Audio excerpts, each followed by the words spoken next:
I assure you, I'll be doing business with you because I can see that your products, people like it, so you don't have a problem with me.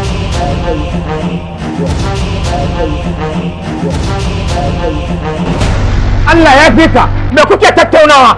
Ka je makaranta ba. What's he saying? Let him be. He's angry because I'm doing business with you. Why? Where is my money? Money yana gurin an saka mulai. Ya kusa.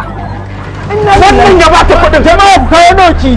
Ya zare wallahi. Kai ka zare sai ya sa shi. Na tafi ɗakin Allah ma sai an bi ni da masifa. Na tafi Saudiya ka kwace min kwastoma. A nan baka bar ni ba a kasuwa. Kwastoma na masu kawo min kaya 'yan China. Baka bar ni ba. Ka kashe ni ka huta. You know what? Just go. I'm going to handle this case. Don't worry. Don't worry. Kuma kai ma sai mun yi maganin ka. Ka san wani abu? Ni da kake gani. Na san mutuncin kaina ba zan tsaya a yi ya gani da ni a fili ba. Ni ban san Amma 'yar ƙasa za ka sha 'yar ƙasa. wallahi sai dai ka kashe. Wallahi za ka sha 'yar ƙasa. Ni da kai wani zai kashe wani. Ba kisa. Ai sai dai mutanen kasuwa su ɗauke ka sai a saka. A kai ka kai.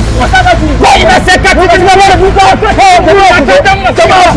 Ah, duniya ta. A tunce ka. Dan masifa. Ni in ka je sai an buka. Kuma kai kuma sai mun yi maganin ka wallahi. Tun da rufa muku asiri muka lokacin corona. Kuka ce ba ku da ita ta wallahi ta dawo. Corona ta dawo wallahi. Daga nan har sai mun je mun faɗa.